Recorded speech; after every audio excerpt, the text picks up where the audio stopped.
जय हिंद दोस्तों। बीमे स्टडी चैनल में आपका स्वागत है। हम आपको स्वाध्याय क्वेश्चन करा रहे हैं। तो हम 10 तक क्वेश्चन करा चुके हैं। क्वेश्चन नंबर 11 कह रहे हैं राम और मोहन ने मिलकर एक चरगाह 240 रुपये में किराए पर लिया। राम ने 20 भेड़ 6 सप्ताह और मोहन ने 30 भेड़ 2 सप्ते चराती है मतलब राखी। तो प्रत्येक द्वारा चुकाया गया किराया कितना है। तो देखो किस तरह करेंगे हल। दो लोग हैं राम और दूसरे हैं मोहन। तो राम की जो भेड़ थी वो 20 थी और 6 सप्ते चराए में चरी थी। और मोहन की 30 भेड़ हैं और वो 2 हफ्ते चरती हैं। तो देखो 6 से ये अनुपात हो गया। अब 6 से काट लेंगे, 6 एकम 6 और 6 पंजे 30। तो 20 एकम 20 और 5 दूनी 10 यानी 20:10। तो इसे हम लिख सकते हैं 2:1। तो टोटल जो हम उन्होंने पैसे दिए हैं वो दिए हैं 240 रुपये। तो हम करेंगे 240 में दोनों का जोड़ से भाग लगा देंगे 3 से। तो 3 अट्ठे 24 यानी 80 रुपया दिया है मोहन ने और 160 रुपये दिए हैं किराए के रूप में राम ने। तो पूछ रहे हैं तो प्रत्येक द्वारा चुकाया गया किराया कितना है। तो 160 और 80 रुपये हैं। विकल्प देख लेंगे कौन सही है। तो आपका विकल्प सी बिल्कुल सही है। तो राम ने 160 रुपये दिए और मोहन ने 80 रुपये दिए। अगला क्वेश्चन देखते हैं। तो अगला क्वेश्चन है, अगले क्वेश्चन में कह रहे हैं ए बी सी और डी 4 लोग हैं ने मिलकर एक चरगाह किराए पर लिया। ए 12 गाय 6 महीने, बी 10 गाय 5 महीने और सी 14 गाय 10 महीने और 9 गाय 7 महीने चराता है।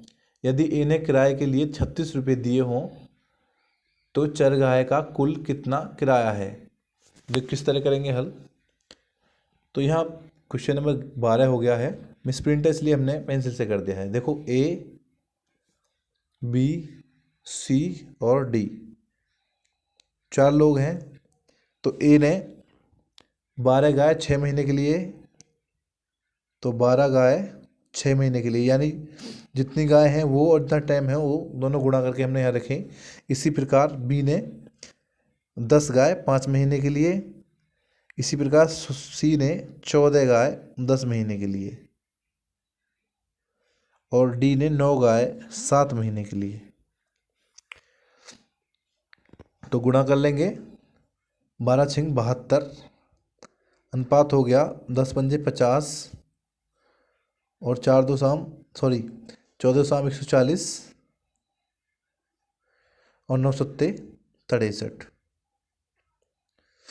तो ये आपका हो गया 72:50:50:140:63।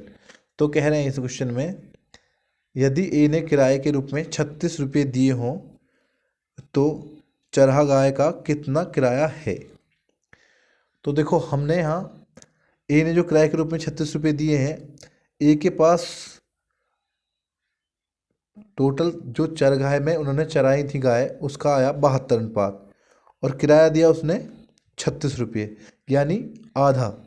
तो इसी प्रकार जब ए ने 36 रुपये दिए तो इसने 25 रुपये दिए होंगे, इसने 70 रुपये दिए होंगे और उसने दिए होंगे इसी प्रकार 31 रुपये 50 पैसे। तो बेसिकली हल ही कर लेते हैं। देखो तो अगर हम टोटल काउंटिंग करेंगे तो सभी को जोड़ेंगे 36, 25, 70 और 31.5। तो आपका टोटल किराया हो गया 162.5 यानी 162 रुपये 50 पैसे उसने दिए कुल किराए के रूप में। तो आपका विकल्प देख लेंगे कौन सा हो गया। तो आपका विकल्प ए बिल्कुल सही है। इसी प्रकार अगला क्वेश्चन देखते हैं। तो क्वेश्चन नंबर 13 में कह रहे हैं उपरोक्त प्रश्न में बी और डी का क्रम से किराया है। जो अपनी हमने क्वेश्चन नंबर 12 करा है उसमें ही कह रहे हैं यानी पिछले क्वेश्चन में बी और डी का किराया कितना है। तो देखो हमने निकाला था ए बी सी और डी 4 लोग थे। चारों में 12 गाय ए के पास थी और 6 महीने के लिए, बी के पास जो थी 10 गाय थी 5 महीने के लिए सी के पास 14 गाय थी 10 महीने के लिए, और इसी प्रकार डी के पास 9 गाय थी 7 महीने के लिए।